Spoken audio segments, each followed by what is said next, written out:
চাইছোঁ আমি কেতিয়াবা চিনেমাত এনেধৰণৰ ছবি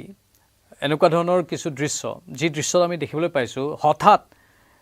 ৰবটে নিজেই গোটেই পৃথিৱী নিয়ন্ত্ৰণ কৰিবলৈ চেষ্টা কৰিছে হঠাৎ এই ৰবটবোৰে নিজৰ মাজতেই এখন ৰাজ্য গঠন কৰি লৈছে আৰু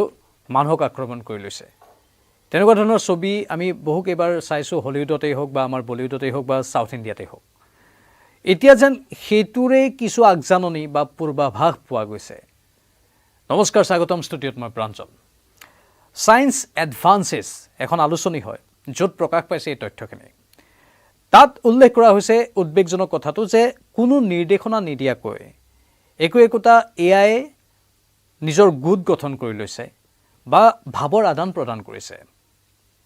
ভাবিলে অলপ আচৰিত লাগে যি চিনেমাত আমি দেখিবলৈ পাইছিলোঁ বিগত সময়ছোৱাত সেই চিনেমাবোৰৰেই যেন একেই এক ৰূপ বাস্তৱত আমি দেখিবলৈ পাইছোঁ সায়েন্স এডভান্সেছ আলোচনী সেই কথাই প্ৰকাশ কৰিছে তেওঁলোকে কেইবাটাও গোটৰ ওপৰত এআই গোটৰ ওপৰত বিশেষ তথ্য সম্ভাৰ সংগ্ৰহ কৰিছিল তেতিয়া এইখিনি তথ্য পোহৰলৈ আহিছে তাত উল্লেখ কৰা হৈছে যে যিহেতু এআই এজেণ্টবোৰ এনেধৰণৰ প্ৰগ্ৰেম কৰা ছিষ্টেম যিবোৰ লাৰ্জ লেংগুৱেজ মডেল মানে LLMৰ ওপৰত ভিত্তি কৰি কাম কৰে LLM মানে লাৰ্জ লেংগুৱেজ মডেল এইবোৰে বাৰে বাৰে মানুহৰ ইনপুট নোলোৱাকৈ বহুতো খোজ বা পৰ্যায় থকা কাম সম্পূৰ্ণ কৰিব পাৰে মানে সেইখিনি ক্ষমতা এআইৰ হাতত আছে বা সেইখিনি ক্ষমতা নিৰ্মাণ কৰোঁতেই দি দিয়া হয় এইবোৰে অন্যান্য সঁজুলিৰ সৈতেও যোগাযোগ বা আদান প্ৰদান কৰিব পাৰে সাধাৰণতে আমি এআইত যেতিয়া যেনিবা মই জেমিনাইৰ কথাই ক'লোঁ বা চাট জিপিটিৰ কথাই ক'লোঁ আপোনালোকে কোনোবাই ইউটিউবৰ থাম্বনেইল বনোৱাৰ বাবেও হয়তো সেই এপবোৰ প্ৰয়োগ কৰে অথবা কোনোবাই এষ্ট্ৰলজিৰ বাবেও সেই এপবোৰ প্ৰয়োগ কৰে বহুতে নিজেই কথাবোৰ জানিবলৈ নিজৰ ডেট অফ বাৰ্থ বা কিবা কিবি দি দিয়ে তথ্যখিনি যিখিনি লাগে ডেট অফ বাৰ্থ তেওঁলোকৰ জন্মৰ সময় জন্মৰ স্থান গোটেইখিনি দি পেলাই সুধিব বিচাৰে যে মোৰ বিষয়ে কওক এআই তেতিয়া চাব কিমান প্ৰত্যুৎপন্নমতিতাৰে গোটেইখিনি কথা অতি সাৱলীলভাৱে কৈ দিব পাৰে একেধৰণে আপুনি ছবি এখন বনাই দিবলৈ কওক আপুনি যেনেধৰণে প্ৰম্পটটো দিয়ে ঠিক তেনেধৰণে বনাই দিব পাৰে মানে তাৰ বাবে এআইক অন্য কোনো নিৰ্দেশনা নালাগে ইয়াত আপোনাৰ নিৰ্দেশনা প্ৰম্পটটোৰ প্ৰয়োজন হয় কিন্তু এই যিটো ষ্টাডি তাত উল্লেখ কৰা হৈছে যে এতিয়া শেহতীয়াকৈ যিটো গৱেষণা পোহৰলৈ আহিছে তাত এআইক আকৌ নিৰ্দেশ নিদিয়াকৈ এআইয়ে নিজৰ মাজতেই ভাৱ বিনিময় কৰিব পাৰিছে মানে এআইৰ বিভিন্ন গোটৰ মাজত এতিয়া ইয়াত তেওঁলোকে ক্লাউড জিপিটি বা লামা এইবোৰ পৰিয়ালৰ 10টা মডেল সংগ্ৰহ কৰিছিল এইবোৰ বিভিন্ন ধৰণৰ অন্য বিভিন্ন প্ৰতিষ্ঠানৰ মাজত প্ৰভেদ থকা প্ৰতিষ্ঠানৰে এআই টুল হয় সেইবোৰ টুলক এটা মডেলত অন্তৰ্ভুক্ত কৰি তেওঁলোকে পৰীক্ষা চলাইছিল আৰু সেই প্ৰতিটো এজেণ্টক প্ৰথমতে বিকল্প দিয়া হৈছিল প্ৰথমে এটা বিশেষ কৃত্ৰিমভাৱে প্ৰস্তুত কৰা তেওঁলোকৰ সিমুলেটেড গৱেষণাগাৰত এইখিনি প্ৰয়োগ কৰা হৈছিল য'ত তেওঁলোকে পৃথকে অনুসন্ধান কৰাৰ বাবে এই গোটেই গোটবোৰক ভাগ কৰি দিছিল পাছত দেখিবলৈ পোৱা গ'ল যে মানুহৰ হস্তক্ষেপ নোহোৱাকৈ সায়েন্স এডভান্সেছ আলোচনীখনে এইখিনি কথা প্ৰকাশ কৰিছে যে মানুহৰ হস্তক্ষেপ নোহোৱাকৈ এই এআই মডেলবোৰে এআই টুলবোৰে নিজৰ মাজতে ভাৱৰ আদান প্ৰদান কৰি ল'লে আৰু নিজৰ মাজতে এটা দল গঠন কৰি ল'লে এইটো একেবাৰে প্ৰাথমিক পৰ্যায় বুলি কোৱা হৈছে অধ্যয়নটোত কৈছে যে মাত্ৰ এয়া এটা আমি পূৰ্বাভাস পাব পৰা অৱস্থাহে এতিয়া যদি এইটো হয় এতিয়া মাত্ৰ কোনো দিক নিৰ্দেশনা নিদিয়াকৈ এটা বিশেষ তেওঁলোকৰ গৱেষণাগাৰত এই প্ৰযুক্তিটোৰ কিমান নিজৰ মাজতেই কৰিব পৰা ক্ষমতা আছে সেইখিনি চাবলৈ এৰি দিয়া হৈছিল তেওঁলোকৰ নিজৰ মাজতেই আৰু সেই সময়তেই হঠাৎ এই এআই টুলবোৰে নিজৰ মাজতে ভাৱ বিনিময় কৰি ল'লে ইয়াৰ লাগিলে ক্লাউডেই হওক জিপিটিয়েই হওক বা লামা পৰিয়ালৰ এই যিটো বিভক্ত কৰা বিভিন্ন যিবোৰ এআই গোট আছে সেইবোৰৰ কথা কোৱা হৈছে মানে ই ক'ৰবাত সতৰ্কবাণী হ'ব পাৰে নেকি তেওঁলোকে ভাবিবলৈ বাধ্য হৈছে যে এইটো মাত্ৰ এটা সৰু এটা চেম্পল লৈ আমি মাত্ৰ তথ্যবোৰ দি চালোঁ তথ্যবোৰৰ এটা গভীৰতা অনুভৱ কৰিলোঁ আৰু যেতিয়া দেখিবলৈ পোৱা গ'ল যে প্ৰথমতে এটা বিকল্প তেওঁলোকক দিয়া হৈছিল সেই এআই টুলবোৰক সেই বিকল্প যেতিয়া দিয়া হৈছিল প্ৰথম অৱস্থাত মাত্ৰ যেনেধৰণে আমি মানুহে মানুহক পৰিচয় কৰাই দিওঁ ঠিক তেনেধৰণে এই এআই টুলবোৰৰ মাজত এটা বিশেষ লিংক গঠন কৰি দিবলৈ চেষ্টাহে কৰা হৈছিল তাৰপাছত সেইটো আকৌ বিভক্ত কৰি দিয়া হৈছিল বিভক্ত কৰি তাৰপিছত সেই নিৰ্দিষ্ট গৱেষণাগাৰত এই এআই টুলবোৰক এৰি দিয়া হৈছিল তাৰ পৰৱৰ্তী পৰ্যায়ত এআই টুলবোৰে নিজৰ মাজতেই ভাৱ বিনিময় কৰি লোৱা বুলি তেওঁলোকে উল্লেখ কৰিব বিচাৰিছে মানে নিজৰ মাজতেই ভাৱ বিনিময় কৰি এটা টুলৰ পৰা অনেক টুলৰ গঠন তেওঁলোকে সেই তেনেধৰণৰ এটা প্ৰক্ৰিয়া দেখা বুলি সায়েন্স এডভান্সেছ আলোচনীখনে সতৰি কৰিছে ইয়াৰ বৈজ্ঞানিক বহু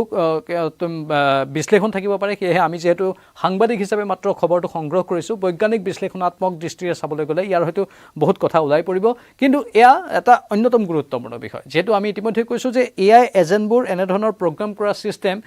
যিবোৰ লাৰ্জ লেংগুৱেজ মডেল LLMৰ ওপৰত ভিত্তি কৰি কাম কৰে এইবোৰে বাৰে বাৰে মানুহৰ ইনপুট নোলোৱাকৈ বহুতো খোজ বা পৰ্যায় থকা কাম সম্পূৰ্ণ কৰিব পাৰে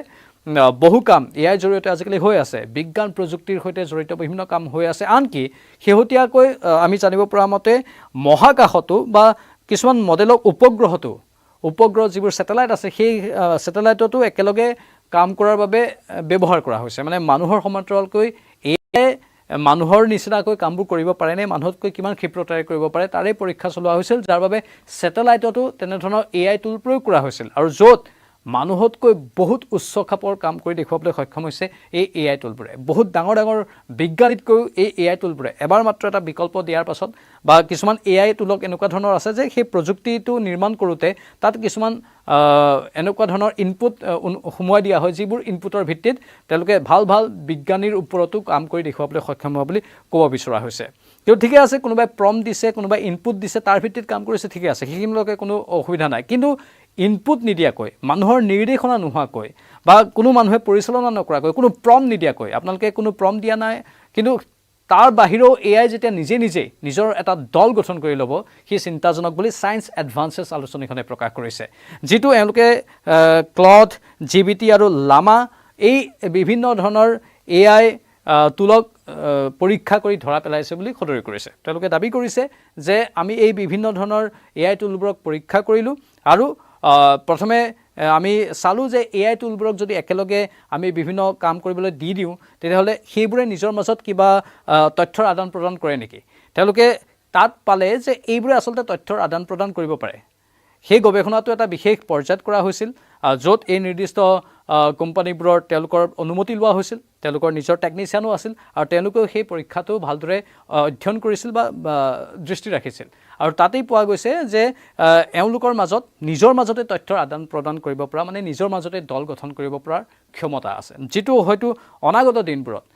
যেতিয়া ইয়াৰ আপগ্ৰেডেড ভাৰ্চনবোৰ আহি যাব আমি জানো AI এতিয়া লাহে আপগ্ৰেড হৈ গৈ আছে প্ৰথমতে AI যেতিয়া আপুনি AIৰ এটা ভিডিঅ' বনাইছিল তেতিয়া মানুহে ধৰিব পাৰিছিল আপোনালোকে ফেচবুকতে আপলোড কৰিছে বা অন্য কোনোবা মাধ্যমতে আপলোড কৰিছে তেতিয়া মানুহে ধৰিব পাৰিছিল যে এইটো AIৰ দ্বাৰা নিৰ্মিত ভিডিঅ' হয় কিন্তু কাৰণ তাত কিছুমান আৰ্টিফিচিয়েলৰ উপাদান কৃত্ৰিম উপাদান ৰৈ গৈছিলে এখন ফটোতেই হোক এটা ভিডিঅ'তেই হোক ক'ৰবাত এটা কোণত হ'লেও আপুনি সেই কৃত্ৰিম উপাদানটো ধৰিব পাৰে সহজে যে এইটো AIৰ দ্বাৰা প্ৰস্তুত কৰা হৈছে কিন্তু এতিয়া লাহে এনেকুৱা হৈছে ভিডিঅ'বোৰত সেই কৃত্ৰিম উপাদানবোৰ ধৰিব নোৱাৰা হৈ গৈছে বহু ভাল চিনেমাত আজিকালি AI টুলবোৰৰ প্ৰয়োগ কৰা হয় শেহতীয়াকৈ ৰামায়ণ ছবিখনৰ কথা চৰ্চিত হৈছে এই ৰামায়ণ ছবিখনতো AI টুল ব্যৱহাৰ কৰা হৈছে বুলি আমি জানিব পাৰিছোঁ এনেধৰণে বিভিন্ন মাধ্যমত AI টুলবোৰ ব্যৱহাৰ কৰা হয় অৰ্থাৎ লাহে ই যিহেতু আপগ্ৰেড হৈ গৈ আছে সেই কৃত্ৰিম উপাদানটো যিটো মানুহৰ চকুৰে প্ৰথমে ধৰিব পাৰিছিল সেই উপাদানটো এতিয়া ধৰিব নোৱাৰা হৈ গৈ আছে একেধৰণে এতিয়া মাত্ৰ প্ৰাথমিক ৰূপতহে এই নতুন তথ্যটো সায়েন্স এডভান্সেছ আলোচনীখনে প্ৰকাশ কৰিছে যে তেওঁলোকে দেখিছে যে AI টুলবোৰৰ মাজত তথ্যৰ আদান প্ৰদান মানুহৰ নিৰ্দেশনা নোহোৱাকৈ হ'ব পাৰে কিন্তু ইয়াৰ যেতিয়া আপগ্ৰেডেড ভাৰ্চনবোৰ হৈ থাকিব তেতিয়া এই AI টুলবোৰে কি ঠিক মানুহকে নিয়ন্ত্ৰণ কৰি দিব পাৰে নেকি বহুত তত্ত্বগধুৰ কথা ইয়াৰ অন্তৰ্নিহিত বহুত কথা আছে আমি মাত্ৰ ওপৰে কথাখিনি আপোনালোকৰ বাবে সংবাদ হিচাপে প্ৰকাশ কৰিছোঁ কিন্তু ইয়াৰ বৈজ্ঞানিক বিশ্লেষণ স্বাভাৱিকতেই লাগিব এখন আলোচনীত প্ৰকাশ পোৱা বা আমাৰ সংবাদ মাধ্যমত প্ৰকাশ পোৱাটোৱে মূল কথা নহয় ইয়াৰ ওপৰত অধিক গৱেষণাৰো স্বাভাৱিকতে প্ৰয়োজন হ'ব আৰু ইয়াৰ পৰৱৰ্তী পৰ্যায়বোৰ কেনেকুৱা হৈ গৈ সেই হলিউডৰ সিনেমাত দেখাৰ দৰে বা বলিউড বা সাউথ ইণ্ডিয়াৰ সিনেমাত দেখাৰ দৰে সঁচাকৈ এই ৰবটৰ দ্বাৰা নিয়ন্ত্ৰণাধীন এখন পৃথিৱী আমি দেখিবলৈ পাম নেকি মানে যিবোৰ AIৰ দ্বাৰা নিয়ন্ত্ৰণাধীন হ'ব যিবোৰে হয়তো আমাৰ সকলো গেজেট আমাৰ সকলো সা সঁজুলি সকলোতে নিয়ন্ত্ৰণ কৰি ল'ব পাৰে তেনেকুৱা নহওক সেইটো আমি কামনা কৰিম যি কি নহওক মানুহৰ বুদ্ধিমত্তাৰ ওচৰত যাতে কোনো AI বুদ্ধিমত্তা এটা পৰ্যায়ত যাতে ৰৈ যায় মানুহে কৰিব বিচৰাখিনি যাতে কৰিব পাৰে আৰু ভাল কামতহে যাতে প্ৰয়োগ কৰিব পাৰে সেইটো আমি আশা কৰিম কিন্তু চূড়ান্ত পৰ্যায়ত গ'লে স্বাভাৱিকতেই হানি বিঘিনি হোৱাৰ আশংকা থাকিব সেইবোৰৰ ওপৰত নিশ্চয় প্ৰত্যেকখন দেশৰ চৰকাৰ আমাৰ তেওঁলোকে হয়তো ভালদৰে বিবেচনা কৰিব পাৰিব, ভালদৰে হয়তো সেই তথ্যবোৰৰ বিশ্লেষণ কৰিব পাৰিব, তেওঁলোকে হয়তো অনাগত দিনত ই কেনেধৰণৰ ভাবুকি কঢ়িয়াব পাৰে সেই বিষয়বোৰ চাব পাৰিব। এয়া মাত্ৰ এটা প্ৰাথমিক খবৰ আমি আপোনালোকক দিলোঁ। হয়তো ই পৰৱৰ্তী সময়ত বিপদজনক হৈ পৰিবও পাৰে, অথবা ই মানুহৰ বাবে খুব ভালো এটা কাৰক হৈ পৰিব পাৰে, ই মানুহক উপকাৰো কৰিব পাৰে। সেয়েহে আমি বৰ বেছি আশংকাত থকাৰ প্ৰয়োজন নাই, কিন্তু বিভিন্ন ধৰণৰ ইয়াত কথা এতিয়া ওলাই থাকিব। পৰৱৰ্তী সময়ত এই অধ্যয়নবোৰ আৰু কিমান আগবাঢ়ে তাৰ ওপৰতো আমাৰ দৃষ্টি থাকিব। এই ক্ষেত্ৰত আপোনালোকৰ মতামত কি কমেণ্ট বক্সত কমেণ্ট কৰি জনাব পাৰিব। বিদায় লৈছোঁ, নমস্কাৰ।